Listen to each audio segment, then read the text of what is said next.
Somewhere in a field in Jiangsu province, China, there sits an aircraft that theoretically doesn't exist. It didn't crash, it wasn't scrapped, but officially, it vanished. One day, it was a brand new Airbus A320, worth $100+ million. The next day, gone. No flight records, no routing data, nothing. Years later, French intelligence said it had been quietly torn apart, bolt by bolt, rivet by rivet, so that China could understand every single component and reproduce them. The aircraft, they claimed, helped give birth to the C919, China's answer to Boeing and Airbus, a jet that took 20 years, billions of dollars, and the full weight of the Chinese state to build. Here's what should make no sense to you. Right now there's a global aircraft shortage. Airlines are begging for jets. If you order a new narrowbody today, you wait a decade before it arrives at your base. Yet, in 2026, barely a single airline outside China has placed a real order for the C919. Not a single one has been firmed up or delivered. So what went wrong? Buckle up, as this one goes deep. For China, the C919 was never just an aircraft program. It was a statement. In 2008, the Chinese government launched COMAC, the Commercial Aircraft Corporation of China. The mission was simple and enormous at the same time: to break the stranglehold that Boeing and Airbus had held over commercial aviation for decades. At the time, those two manufacturers controlled roughly 90% of the global aviation market. Every narrowbody flying through a Chinese domestic route was either a 737 or an A320, and Beijing had had enough.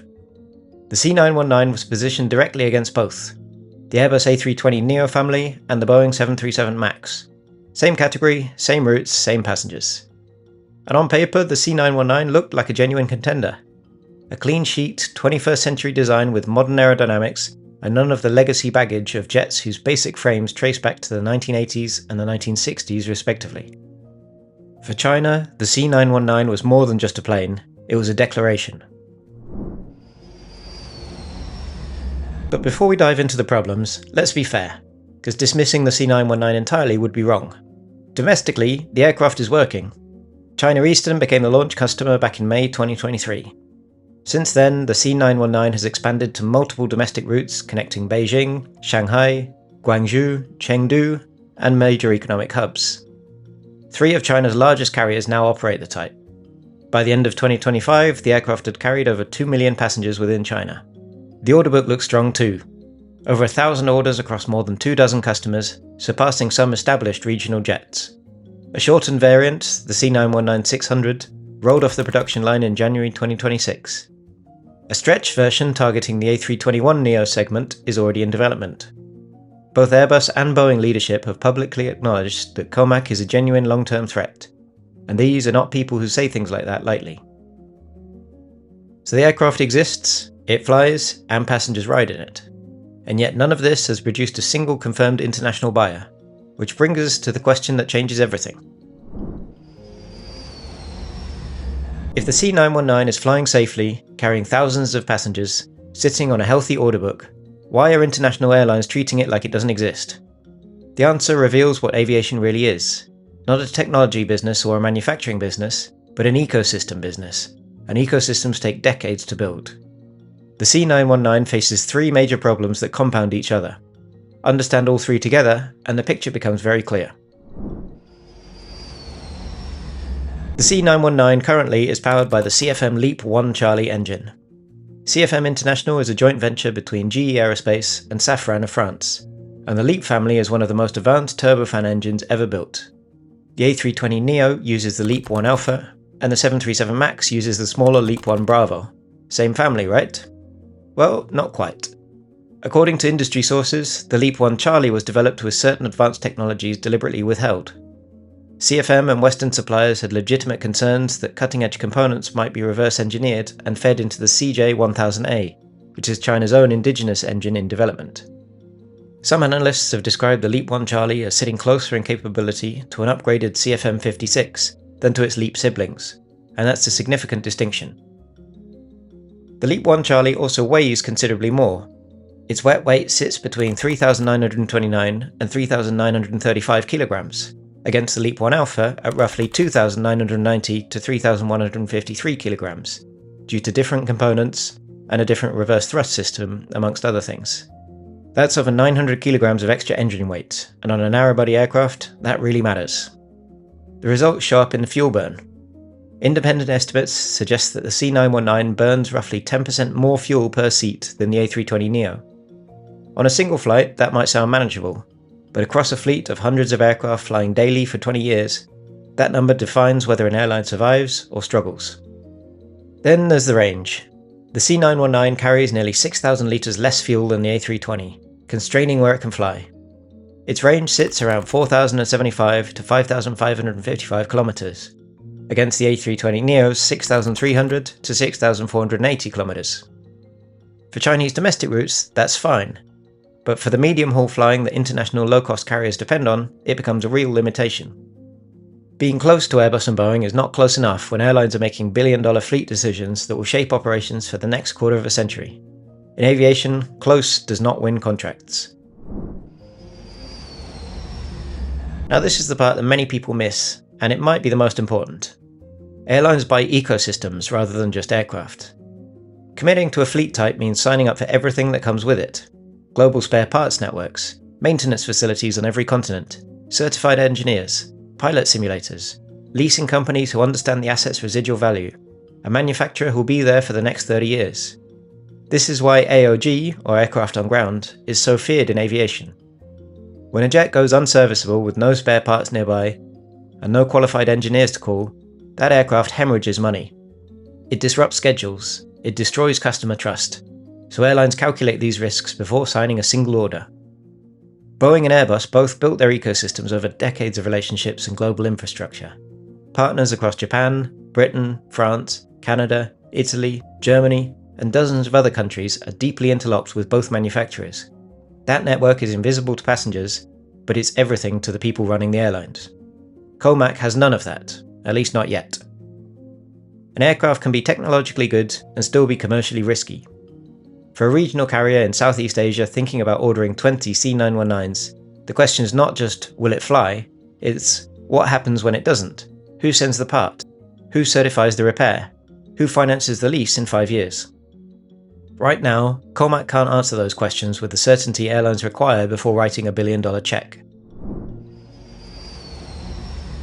Here's the extraordinary irony at the heart of this story. China built the C919 to achieve industrial independence from the West. And yet, the C919 is currently effectively a Western aircraft assembled in China. Bank of America analysts estimate that the aircraft incorporates parts from 48 American suppliers, 26 European firms, and only 14 Chinese entities. That is not a Chinese aircraft with some foreign components. That is a globally sourced aircraft with a Chinese fuselage and a Chinese flag on the tail. In May 2025, the United States temporarily suspended exports of the LEAP-1 Charlie engine to China amid escalating trade tensions. Although the ban was lifted just a few weeks later, the damage to confidence was already done. In a single political decision, Washington demonstrated that it could effectively ground China's entire C919 fleet. That's more than just a theoretical risk for international buyers, it's a live commercial vulnerability. China knows this well. Their own CJ1000A engine is in advanced testing, with analysts expecting initial certification around 2027 or 2028. But building a certified, production-ready jet engine is one of the hardest things human beings do. Mass production at commercial aviation reliability levels will take years beyond that. China's built the aircraft, but it still depends on the very system it's trying to replace. Before any non-Chinese airline can operate the C919 internationally, it needs certification from regulators the global aviation community recognises. Primarily EASA, the European Aviation Safety Agency. EASA began working with COMAC after a bilateral agreement came into effect in 2020. COMAC hoped to have approval by the end of 2025. That deadline was missed though by a wide margin. In early 2026, EASA test pilots finally arrived in Shanghai to begin verification flights. Certification is now expected somewhere between 2028 and 2031, so 3 to 6 years away at best. COMAC is not currently pursuing FAA certification at all, given its placement on the US Pentagon's list of companies allegedly linked to China's military. Without EASA or FAA approval, the aircraft cannot operate in the US, Europe, or most countries that recognise those authorities. 2 countries, Brunei and Vietnam, have recently accepted China's own CAAC authority as a recognised regulator. That's a start, albeit a very modest one. This is not purely politics. EASA is a very conservative institution, and rightly so. Aviation is one of the few industries where the phrase good enough has absolutely no place. Regulators move at the speed they do because moving faster and missing something has historically resulted in people dying. None of this means that COMAC is finished, and it would be a serious error to think otherwise. History offers a useful comparison. When Airbus launched in the early 1970s, challenging the American giants, the industry laughed. American airlines refused to order it for years. Credibility was earned flight by flight. Today, 5 decades on, Airbus holds roughly half the entire global commercial aircraft market. China has resources that Airbus in 1972 could only dream of. A domestic market needing tens of thousands of new aircraft over the next 2 decades. A government prepared to subsidize indefinitely. Serious engineering talent improving with every aircraft delivered.